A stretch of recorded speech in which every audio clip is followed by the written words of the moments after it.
From the time an American child reaches the 6th grade, they are taught that the key to success in life is to do well in high school so that they can get accepted to the best possible college. The better grades they get in high school, the better college they will have an opportunity to get into. They are taught that if they get into a great college and get their college degree, any type of job they desire in the field of their choice will be there waiting for them.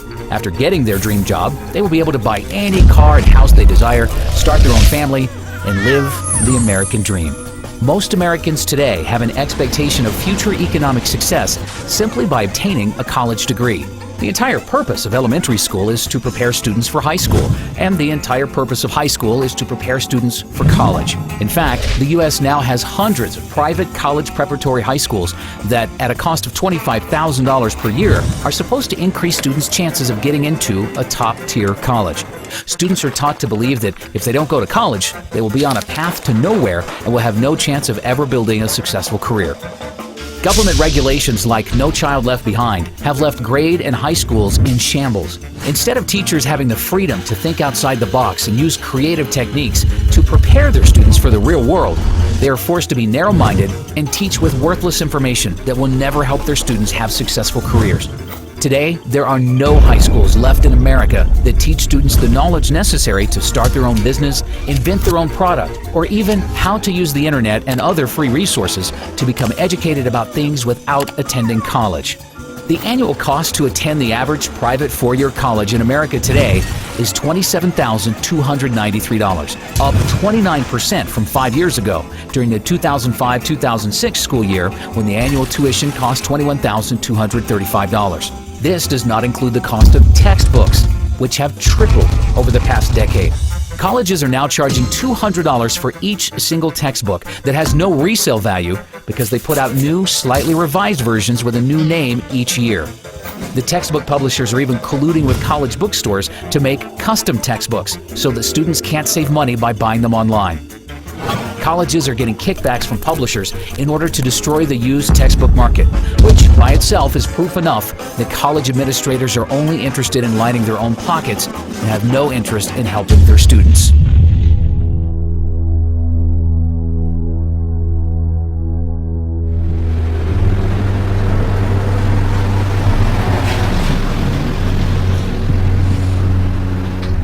You have to have a certain kind of brain to understand the dead language that they write in textbooks. But they brainwash you from a little kid up so that you buy into the system and you get good grades and you study hard and then you become a member of the total system. No freedom.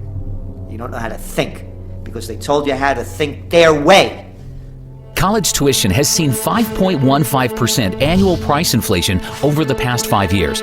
This is despite the fact that U.S. real estate prices are down 26% from their peak in July of 2006, and the Dow Jones is down 18% from its peak in October of 2007. Even oil is down 38% from its peak in July of 2008. During the financial crisis of 2008, Americans lost $10.2 trillion in paper wealth. And college is the only thing in America, besides the cost of health care, that did not at least temporarily decline in price. Inflation has made it impossible.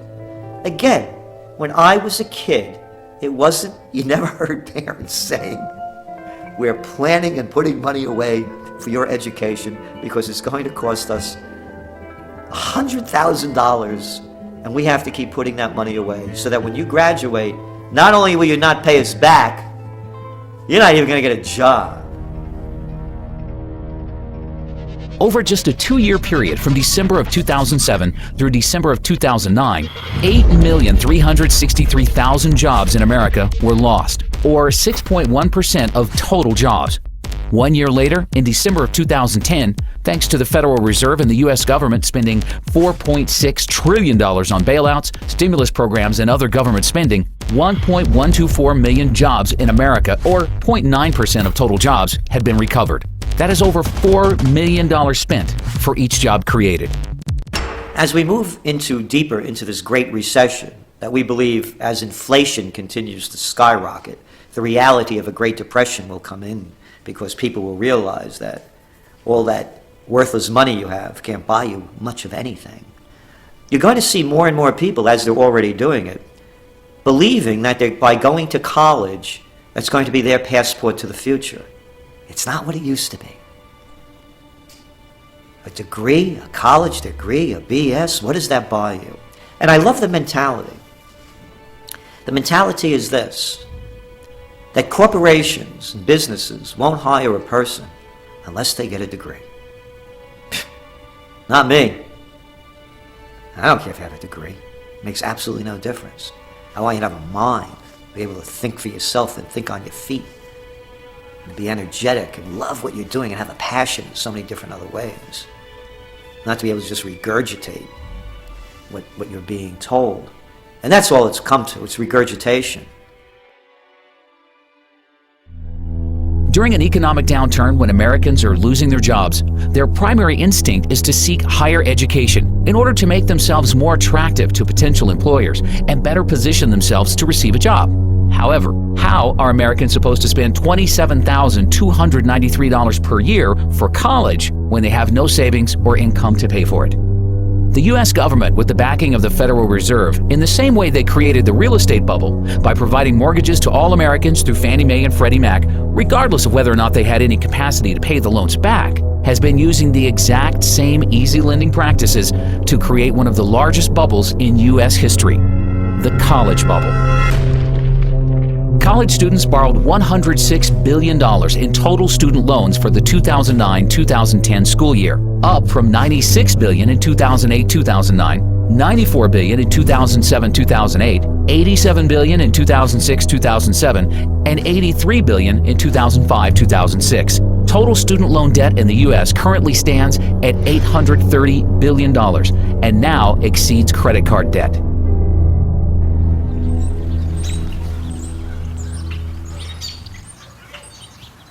I was so pro-education. That's all I wanted in my life was an education. And you know, I'd like to still be pro-education, but to put anybody through what I've been through, no. Really, in my case, the education, I think, really ruined my life. Right. So, I mean, I would have been better off if I just would have gone to work at, you know, McDonald's or something, actually. So that is unbelievable. Because this is a debt I can never get over.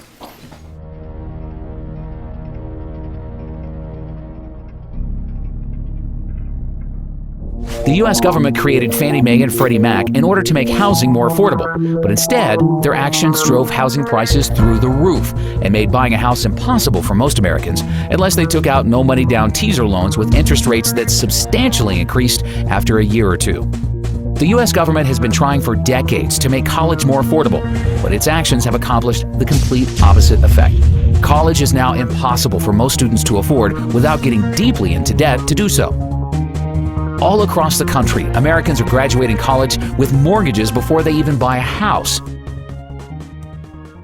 When I graduated from my undergraduate degree, I had $300 in student loans that I owed. $300. You know, you can hardly buy 2 cups of coffee and a meal at the student union these days for $300. So when I graduated with my undergraduate degree, what you got in exchange for your education was lifetime indenture and a new house, right? So you got to buy the mortgage. That's what you got. You got your degree, you got out of school, you got a job, and therefore you bought a house because culture drives you to buy a house. So now you're in debt. You have to work. Now you have to be part of the wage slave economy for the next 20 or 30 years until the house is paid off. These days, college is the new house, and you don't even get the house. As soon as you get out of school, you're indentured for life. When you started taking out loans, what kind of debt did you end up getting into, and how much have you been able to pay off, and how much do you still have?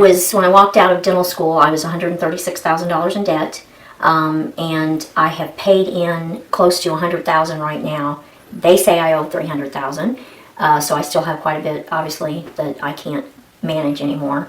And I've done everything I can to try to manage it, but it becomes unmanageable at a certain point. One of the loans, the HEAL loan, was a health occupation loan. And when that defaulted, then I can no longer see Medicare or Medicaid patients. So I'm very selective of where I can even work anymore. Wow. Because it ties my hands. If I wanted to go into indigent care or one of the free clinics or something, I couldn't. Right. When I was first told this, I was told by my attorney that I would not get Medicare or Medicaid. I said, well, okay, you know, I mean, there's not much I can do. And for many years, that's what I believed, because that's what he thought they meant. Well, comes to find out, that's not what it was at all. It was that I was not able to work on patients in Medicare and Medicaid. And so when I went to work for this place that I'm working, I thought we were fine because we don't take them. Well, there happens to be some federal employees that now I can't see. I didn't even realize that. And so when we realized it, the office manager sent a note to them and said, you know, what's the deal? And they said, well, she knows all about this. No, I don't know about it, neither do the attorneys, and neither does anybody else. I mean, these laws are so vague, it's just amazing. So now I have to watch who I see. And fortunately, my employer has worked with me, or I would be out of a job, basically. But they're very vague, they keep you in the dark. They don't really try to help you or figure any of this out. They don't work with you. I know there's the new income-based repayment, but I don't fall into any of that, you know, so... I don't know. I just don't want to see it happen to anybody else. Right. That's my problem. There's no compassion. Right. And there's no none. help. No help, no compassion, nothing. They're just vultures.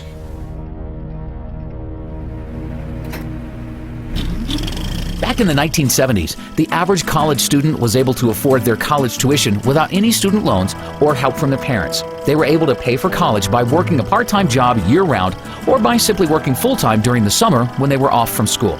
Not only that, but they were also able to afford their own car payments and possibly a small apartment. The U.S. government destroyed this by providing easy student loans to anybody who applied for them without any credit requirements.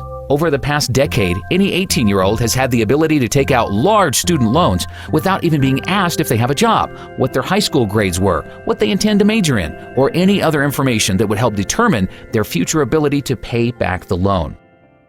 These are, this is a paper, and this is, of course, a copy. I have the original of what they gave me the day I graduated from dental school. What amount, income level I would have to make, and how much of that would go to school loans, and what percentage. First off, I never even made enough in a month to pay the monthly school loan amount. So that's why it went into default. Right, and they basically made just completely unrealistic Unrealistic, projections that you totally would make, unrealistic, right? yes. I've not even managed to make any of them at all. So this year, of course, they're projecting I would clear about $260,000, and I'm making about 80. Where do they come up with these numbers? Well, I'm not sure, and I think that was the whole problem. Over 400,000 In 2015, which will not ever happen. The problem is it also is your percentage of your school, of what they're taking. I know it's been proposed at 10%, and I think that is the fair amount. But at some points, I paid as much as 34% of my wage, 32% of my wage. Right now, I'm paying 25% of my wage to school loans. And that's a huge amount when you have other debts and other bills as well. Thank you so much. No, thank you very, very much for what you're doing. I appreciate it. Thank you. I appreciate the help. Today, 2/3 of students are graduating college with an average student loan debt of $24,000. And the government is now making the situation many times worse by completely taking over the student loan business. Hidden inside of the recently passed healthcare bill, the government passed a complete student loan overhaul where they removed commercial banks from providing loans to students. Now, all students will receive their loans directly from the government at artificially low interest rates. There's absolutely no reason why we, the taxpayers, should be funding college education. And that's what we're doing when they're giving government aid. You know what my college debt was when I got out of school? $1,500. $1,500. You talk about inflation? You know what it used to cost me a whole year to go to school? $2,000. And that included room and board. You want to talk about inflation? You're never going to be able to get out from that debt. You're an indentured servant. That's right. That $120,000 you owe, $80,000, $40,000, $250,000. If you're a good student that went to law school and you're that much in debt without a job, you have to pay it back. There is no way out. That's the system.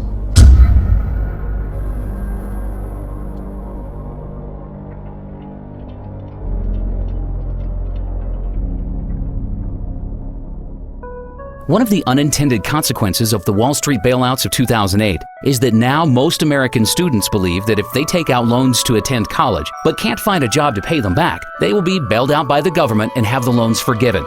NIA believes this is indeed what will ultimately happen, and therefore it will be U.S. taxpayers who end up paying for the artificially inflated, sky-high tuitions for all college students who can't or choose not to repay their loans. It won't only be taxpayers who suffer. All holders of U.S. dollars worldwide will ultimately pay for everybody's student loans, as the Federal Reserve is likely to print the money to make up for these bad debts, which will lead to hyperinflation and a worthless U.S. dollar.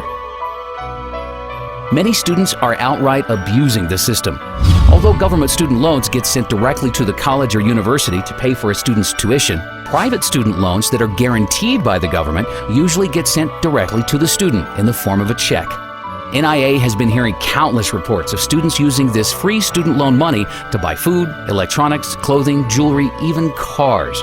The friend of one NIA member used his student loan money to rent and furnish a fancy apartment in Manhattan and didn't even go to college. Even when the loan comes directly from the government and goes straight to the college, there is often thousands of dollars left over each semester after tuition is paid for. This extra money then gets dispersed directly to the student in the form of a check. There is an epidemic in America of students using their student loan money for non-educational purposes, and absolutely nothing is being done to stop this from happening. This is complete insanity, and all Americans will pay for the madness in the very near future. One NIA member from Kansas City, Missouri, has a wife who was one semester short of obtaining her teacher's degree. Instead of borrowing the $8,000 required for tuition at Northwest Missouri State University, she took out a government student loan for $13,000 and used the extra $5,000 to buy a used car. Unfortunately, shortly before graduating, Kansas City closed several schools and laid off 300 teachers. She is now working at a school cafeteria for $8.50 an hour. Although she was required to make monthly payments of $146 for 10 years, after calling the government student loan office and inquiring about their income-based payment plan, they agreed to reduce her monthly payments to zero. With all the modern technological advances the world has been experiencing in recent years, the cost of a quality college education in America should be getting cheaper. It is now cheaper to purchase a plasma television or laptop computer than years ago because the government doesn't subsidize purchases of these products. If there was a true free market in college education, colleges would be figuring out more cost-efficient ways to educate students using modern technology in order to bring tuitions down and compete against each other for the enrollment of students. By guaranteeing student loans and providing too much financial aid to students, the U.S. government destroyed the free market in college education. One NIA member who is 50% owner of a private vocational school tells us that he is legally forced to raise tuitions every time the government raises financial aid to students. The government's 90-10 rule mandates that at least 10% of a private for-profit college's income comes from non-federal government sources. Therefore, private for-profit colleges must keep raising tuitions to stay within the 90-10 rule. The government needs to get out of the education business completely and allow private banks to re-enter the market and compete against each other in order to offer loans at reasonable interest rates to students who will have the best ability to pay them back. The reality is, the majority of the students who qualify for loans today from the government would no longer qualify. But this will force colleges to either bring down their expenses in order to charge affordable tuitions or close their doors for good. Colleges in America spent $10.7 billion on construction projects in 2009, down from an average $14.7 billion spent per year from 2005 to 2007, but still very excessive. Colleges have recklessly spent to build new libraries, gyms, sports arenas, housing units, etc., all for the purpose of impressing potential students and their families. None of these projects have added anything to the quality of college education in the U.S. Many colleges have very large levels of debt they undertook to build new construction. With most college endowment funds being crushed in recent years due to collapsing real estate and stock market prices, many colleges have very poor balance sheets that won't be able to withstand the slightest drop in enrollments. Jocks! Grown-up jocks! Excuse me, they're coaches now. Hey, coach. Making millions of dollars. For what does this have to do with education? What a waste. What a waste. Two-bit universities fielding baseball teams, football teams, basketball teams. For what? To entertain the kids? Yeah, you could do this if you're a very rich society and you have the money to waste, but not during a great recession. And not as the median household income of the country continues to decline. And not as you're sending all of these kids to get degrees in worthlessness, because that's what these university degrees are, a lot of them. It's a waste of money, it's a waste of energy, and it's an affront to anyone who really wants to think seriously about an education, because it has nothing to do with the NCAA. We are sort of seeing the perfect storm. We have seen all this construction in the past few years, and if you're a college president, putting your name on a building is quite nice. But you are not there, you probably have moved on somewhere else while your name is on the building, but now the operation and maintenance costs are now falling due. And that was never part of the original bond issue, so now we have all these facilities coming online. Students, are being stressed financially, parents are being stressed financially, tuition's going up like crazy. Even those schools that are lucky to have endowments, typically they're not having the return they used to have in the old days. So there is just this tremendous culmination of things all coming together that is just going to just stress the system completely. We just saw that there were even riots in UCLA when they saw a 32% increase in tuition. I mean, do you think that we'll start to see a lot more, riots and students getting angry at these tuition prices? I would love to see a little more activism on the part of my students. I think they have been taking this now for such a long time that maybe it's just part of the scenery now and they're not really worried about it anymore. And I also think a person that's 20 years old, 22 years old, does not realize the implications of not being able to escape student loan debt. When I was in my high school years, at that time, many people were going to college, borrowing the money to go as far as all the way through medical school. And when they graduated from medical school or law school, they would simply just up and declare bankruptcy. But in its wisdom a few years ago, as you probably know, Congress changed those rules in that you can no longer discharge student loan debt through bankruptcy. And now even if you happen to make it to Social Security and you still owe them money, they're going to come after your Social Security check, if it exists, which I don't think it will. With NIA projecting all U.S. interest rates to rise dramatically over the next few years to multi-decade highs, many colleges will likely be forced to double or triple their average tuition inflation rate to 10 or 15%, just to cover rising interest payments. As the word spreads about this documentary and Americans become educated to the truth, more and more students will wake up to the fact that college education is the largest scam in American history. We are about to reach a point where students say enough is enough and refuse to pay higher tuition prices.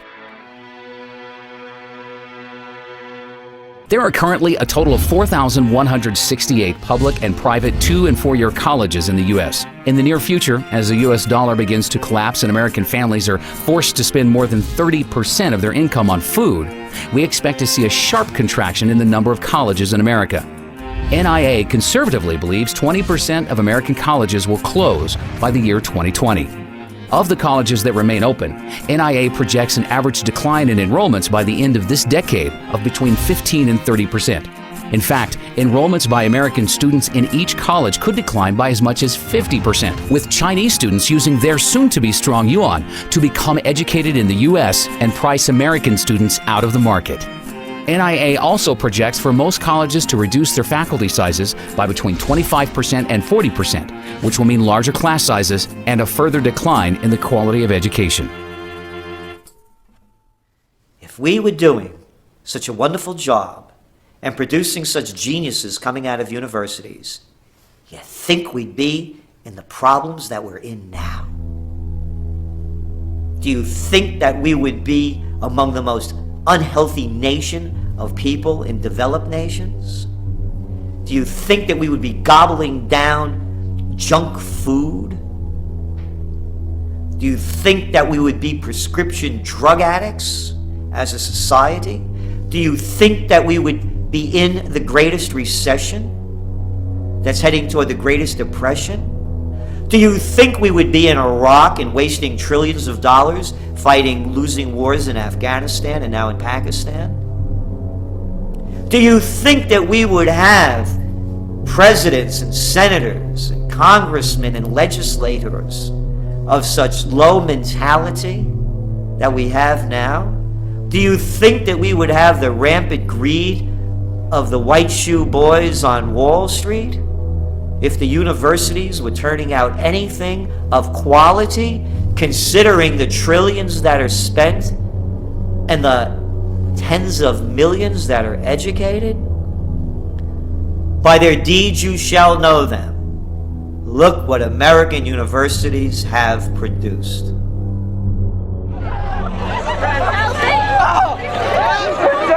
The simple truth is, any American high school student who has any savings put away that they are planning to spend on college would be much better off simply investing this money into physical silver.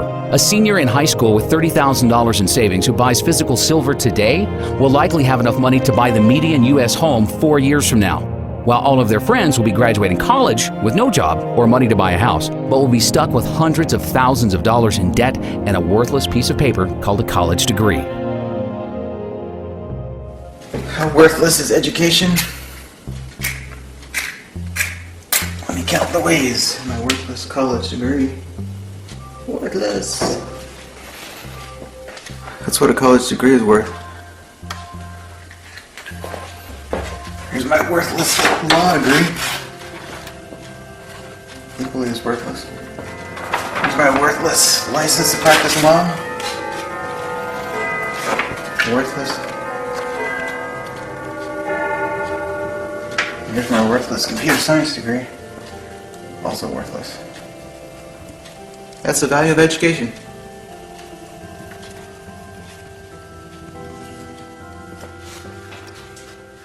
If somebody were graduating from high school today and wanted to know whether they should go to college, I would say they should run, not walk, away from college, because the industrial age doesn't have long to go.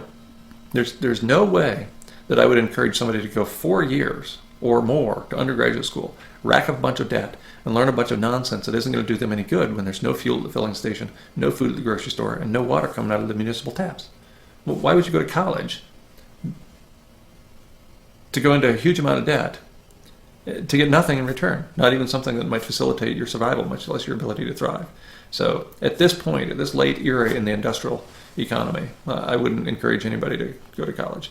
It hasn't been a very good deal for quite a while, and it certainly is a really bad deal now. I confer upon you the degree for which you have worked so hard, with all the rights, privileges, and responsibilities thereto. Congratulations.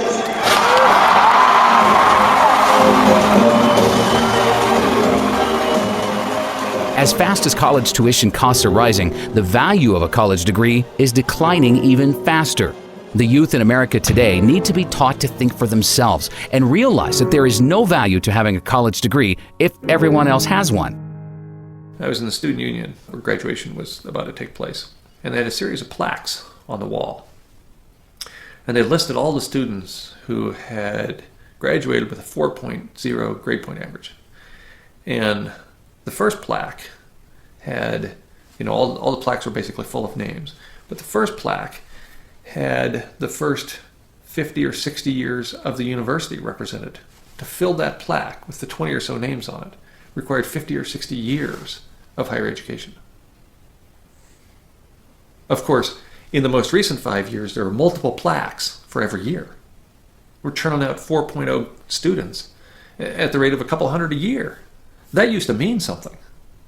If you're the only person that in the first 40 years of the history of the institution to have a 4.0, that's meaningful. Now everybody's a 4-point student. Our standards have fallen so profoundly that anybody with a heartbeat can get a 4-point average. It's just absurd. The U.S. Bureau of Labor Statistics reported in April of last year that as of October 2009, 70.1% of 2009 high school graduates were enrolled in colleges or universities, an all-time high since they began keeping this statistic, and up from 68.6% of 2008 high school graduates enrolling into college. In other words, there is no longer anything special about a college degree in America if 70% of everybody else is also attending college to receive one. NIA is working hard to ensure that it will soon become common knowledge in the U.S. that a college degree gives you no advantage over the rest of the population. When Americans finally learn the truth, the college bubble in America will burst.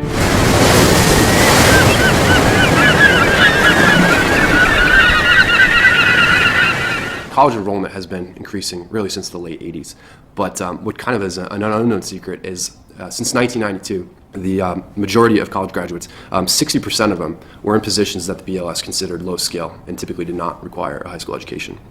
For example, 20% of all the new waiter and waitressing positions created since 1992 have been filled by college graduates.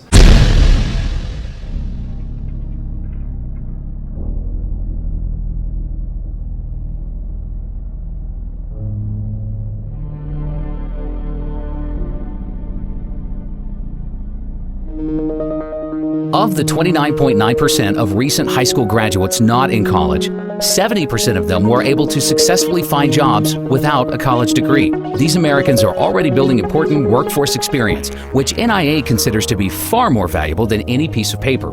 By comparison, only 42.1% of recent high school graduates in college have a job, and most of these are part-time jobs where the students are building very little workforce experience. The 57.9% of students in college without jobs, not only are they wasting their savings and getting deeply into debt for a worthless piece of paper, but they are losing out on valuable income they could have been earning during those 4 years. One of the greatest myths in America today that is used to scam Americans into overpaying to attend college is that college graduates make more money in their lives than Americans without college degrees, and therefore a college degree is a great investment. According to studies from biased organizations like the College Board, Americans with college degrees will earn $1 million in additional income over their lifetime compared to high school graduates with no college degrees. You know that college graduates earn $1 million more on average than those without a degree? Graduates from four-year colleges earn nearly an estimated $1 million more.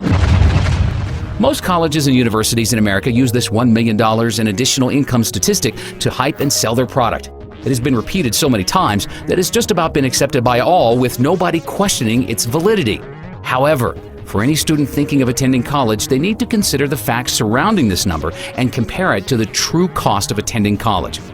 With the cost of annual college tuition now at $27,293, if we assume continued 5.15% college tuition inflation over the next 4 years, the average cost for a student entering college now to receive their bachelor's degree in 4 years will be $117,900.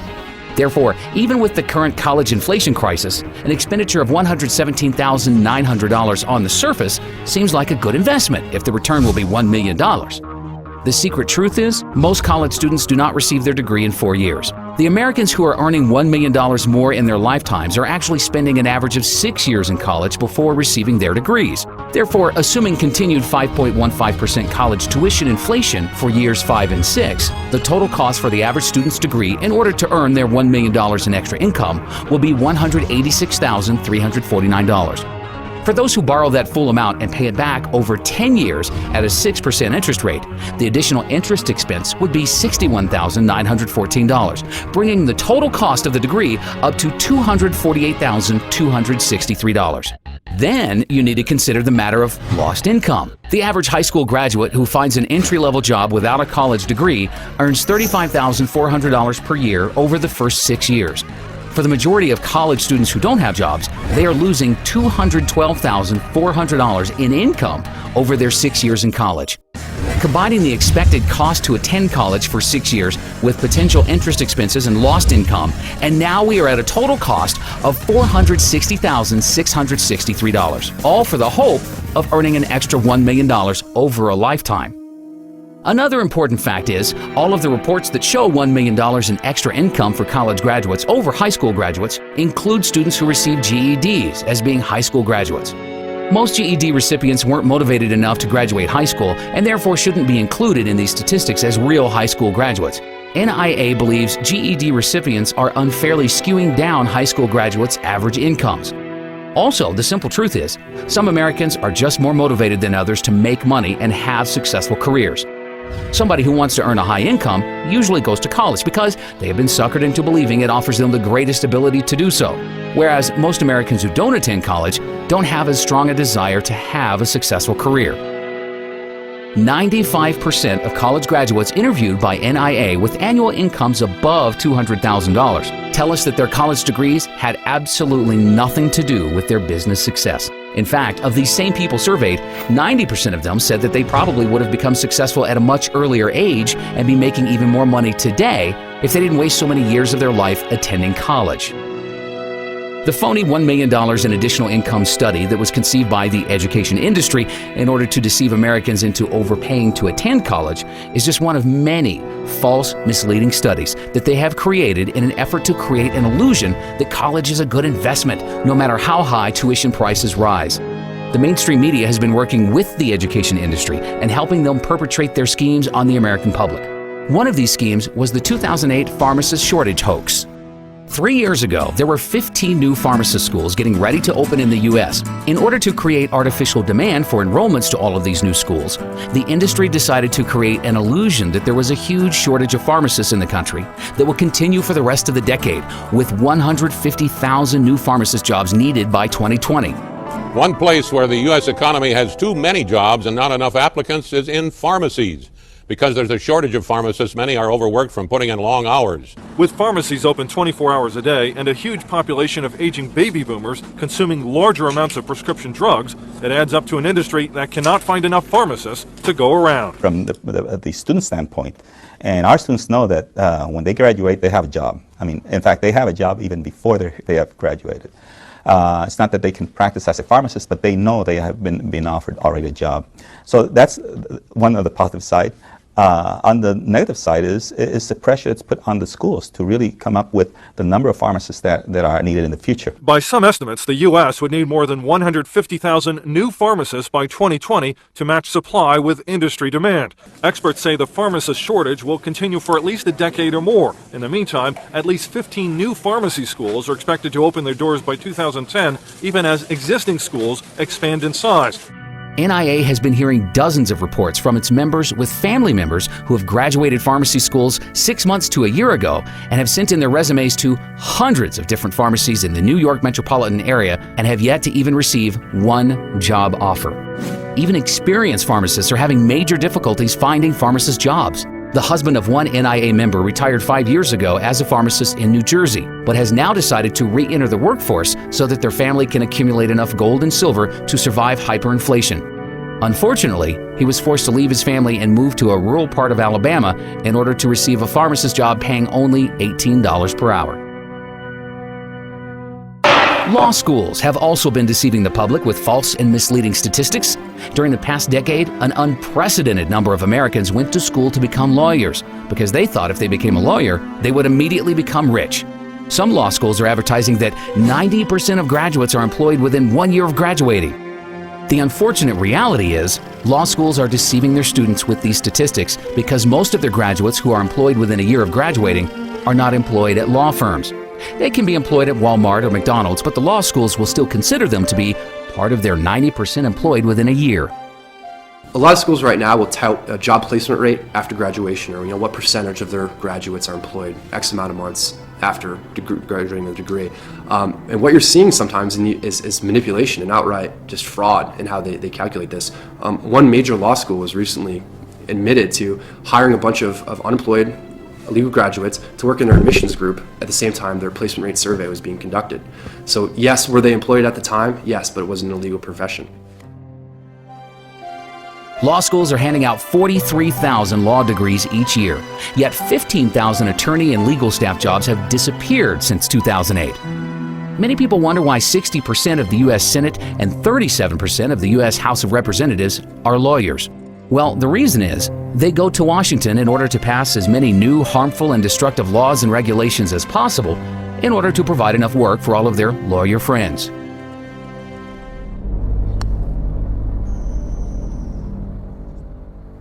So I decided to go to law school. I went to Chapman University School of Law. I graduated in 2005 and passed the bar in 2005, July of that year. And overall, I did not have a good experience in law school. In fact, the first week going into law school, it was not at all what I expected. I thought that the law was to promote freedom and liberty and justice. And in fact, what I realized shortly after entering law school is what the law has become is an excuse for bureaucrats to regulate just about every aspect of our behavior. All of the needless legislation that is passed each year in order to provide work for lawyers has the devastating unintended consequence of destroying what little is left of the free market. Small businesses are the backbone of the U.S. economy, but it is now nearly impossible for a small businessman with limited financial resources to build a large, successful corporation in any sector because their legal costs would eat up all of their capital needed for research and development. Lawyers do very little to add real value to society. In fact, most legal and financial related service jobs on Wall Street are made possible solely due to inflation. It is because of the Federal Reserve's 0% interest rates and trillions of dollars in bailouts that all of these jobs exist. But these jobs only exist because money is being stolen from middle-class goods-producing workers and being redistributed to non-producing workers on Wall Street. a lot of people that I graduated with found law to be very similar to how I found it, and that is, it wasn't really about helping people or benefiting the community. It was really just a system whereby bureaucratic lawyers make money trying to interpret complex statutes that really serve no purpose. There is a law for just about everything. You want to marry somebody who you love, you have to get a license to do that. You want to develop the real property that you purchased, you have to go to the city and get permits and licenses to do that. You need permits and licenses to do just about everything that should be legal because you're not hurting anybody else. To start your own business, you need a business license, you need your taxpayer ID number, you need all kinds of things just to get up and running. And so all these restrictions and laws and statutes, a lot of them which are not even passed by Congress, they're simply passed by administrative bureaucracies, they hamper the economy, they hamper economic growth, and they actually act in a tyrannical sense against people starting their own businesses and providing for themselves. 75 years ago, agriculture made up 28% of the U.S. GDP. Today, the service sector makes up 76.9% of GDP, and agriculture makes up only 1.2%. The only way for a country to produce real wealth is by farmers growing food, miners mining for gold, silver, and other precious metals, drillers drilling for oil, natural gas, and other commodities, and manufacturers manufacturing real goods that can be exported to the rest of the world. Goldman Sachs has never created one dime of wealth for our country. Yet most politicians in Washington have been brainwashed into believing Wall Street jobs are necessary for the U.S. to have a strong, viable economy. Likewise, nearly all Americans who have gone to school during the past decade have gone to school for degrees in legal, financial, or other service sector jobs. Almost no Americans have gone to college to become farmers, gold miners, or oil drillers.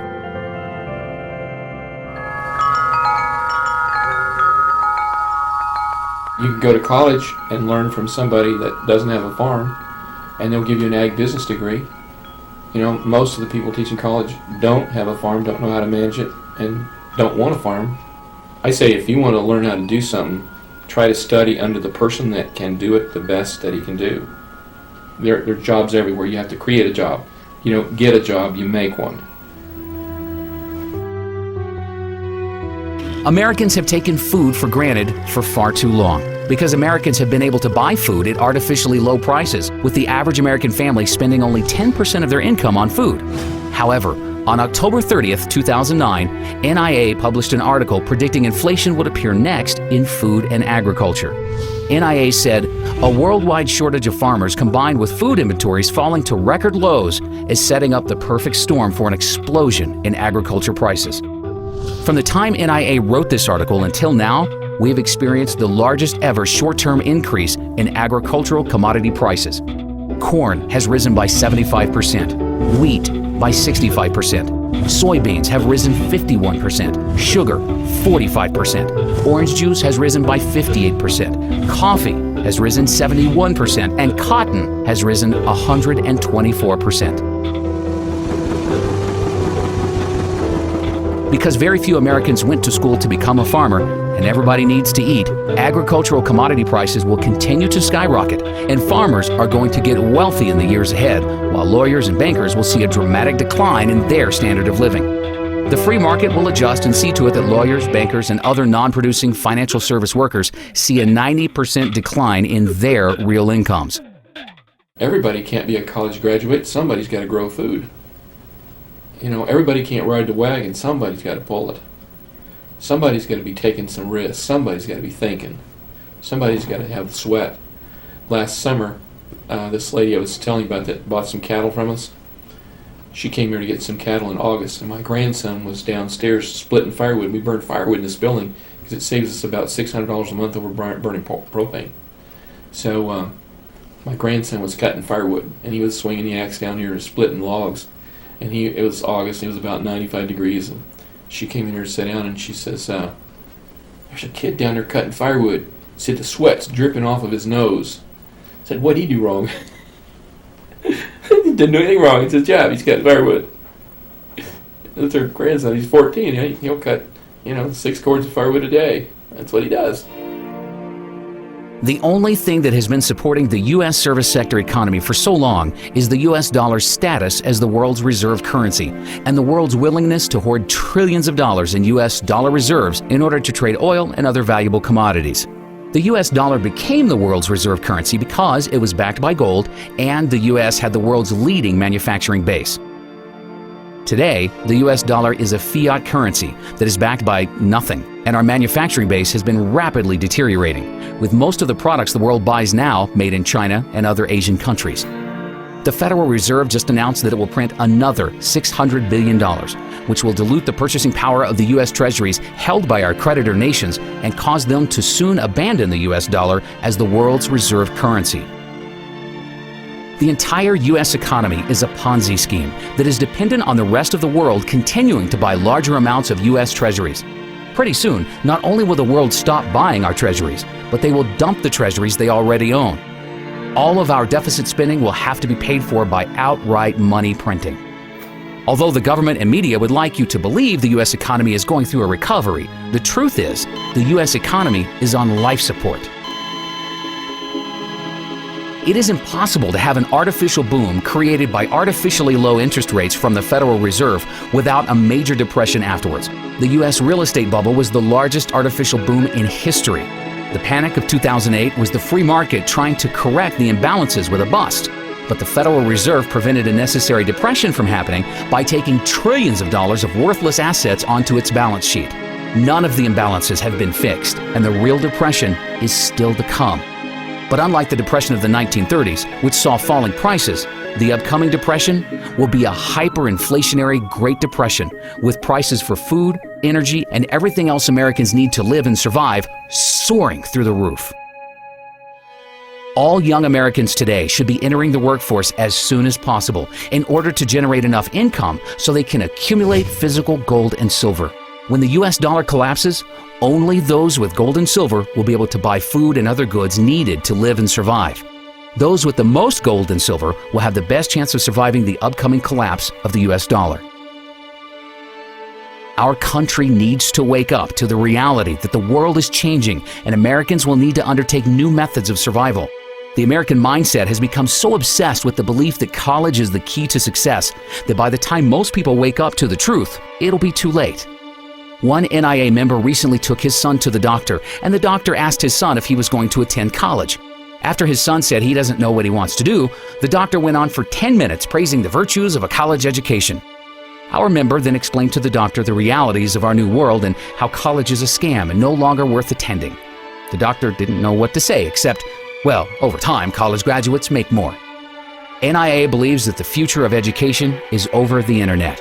Americans today can purchase just about any type of product they want over the internet for substantially less than they can find it in a retail store, because online retailers have substantially less overhead costs. Walmart's biggest competitive threat today is not Target, but is actually Amazon.com, which now has a $79 billion market cap and is fast catching up to Walmart's $204 billion market cap. The largest and most profitable college of the future will be an online college that attracts all of the most successful professors from around the world and allows them to teach an unlimited number of students over the internet. Students will have the opportunity to be taught by the very best in any field of their choice from the comfort of their own home. They will receive a much higher quality education for only a small fraction of the cost of attending a traditional college. By the end of this decade, NIA expects online colleges to gain at least a 25% market share of the total higher education industry. Well, you actually also teach online courses as well. I mean, do you think that that's the future, online learning? I think the future actually is online learning. If the grid can stay up, which I hope it does, I think most people have an interest in seeing that happen. So I think a lot of things could fall apart before the grid and the internet does. So I think that's the way. I always ask my students, does it really make a whole lot of sense for all 20 of us to drive here every Tuesday and Thursday to get together to talk about digital media stuff, when we really could do this with a little bit of re-engineering and actually have, instead of all of us coming together, if I came to you wherever you were? I think that's a model of the future. If you figure out each student probably spends 2 gallons of gas a day to come to class, times 20 students, times 15 weeks, add up how much gas that is and how much that costs. Who wouldn't want to have that money back, especially over a couple of semesters? Especially now because we have a much richer media environment to use for teaching and learning. I can now embed videos in my classes. I can bring in things like the National Inflation Association videos in my classes. I can bring dynamic, compelling things to my class that even in the old days, if I was really a compelling speaker, it's far better now. So even a mediocre professor like me can make my class rich and interesting, even in the online environment. You tell me the difference about sitting in an auditorium in NYU with 1,000 other people, or sitting in front of your screen. and listening to a professor. What's the difference? Look what's going on in India. They estimate some 500,000 Indians have gotten university degrees in engineering through online. Interactive view is what I called it back then. And how many did we turn out in the USA in the same period? About 150,000. It's the future. The future is now. But they're holding us back on real internet learning, real digital online learning, because of the people that want to control the system, the ones that want to have the tenure, the whole college industrial complex. That's all it is. It's a racket. Just like war's a racket, colleges have become a racket. While millions of Americans are at home right now wondering why are food and gas prices going through the roof, there is a small group of U.S. citizens that are preparing right now for the collapse of the U.S. dollar. These select few Americans will not only survive the upcoming hyperinflationary crisis, but they will be positioned to prosper and become wealthy as the rest of America is going to go broke. On December 11th of 2009, NAA declared silver the best investment for the next decade at only $17.40 per ounce. Just recently, we saw silver hit a high of nearly $50 per ounce for a gain of 185% for our members. In fact, in February of 2010, NAA suggested silver call options that ended up making a gain of over 1,000% at its high. You know, it amazes me how many people have been contacting us recently. I mean, every week we receive countless emails from people that say that they've learned more about economics from being a member of NAA for just 1 month compared to studying economics in college for over 4 years. NAA members receive weekly articles, videos, and updates with priceless economic information that the mainstream media is afraid to talk about. All across America, students are being brainwashed right now with Keynesian economic principles that got us in the debt crisis that we're in today. We are not going to solve our economic problems by making the same mistakes in the future. After the financial crisis in 2008, the U.S. should have went through a much-needed recession, where we saw the free market rebalance our economy from the ground floor. That way we would have built on a solid foundation, saw a real recovery with real economic growth in the future. A record 44.2 million Americans, or 14% of our population, are on food stamps right now to put food on the table. I mean, with the government about to go bust, these entitlement programs are a thing of the past. You know, 2/3 of Americans are getting ready to retire and actually believe that Social Security is going to be able to support 50% of their income. I mean, let's face it, retirement in America is also going to be ancient history. Even Americans that have millions of dollars in the bank will soon go broke. The new wealthiest class of Americans are going to be the ones that become educated and start learning about the truth about our U.S. economy. Start thinking for yourself. Sign up and become a member of NIA for absolutely free at inflation.us.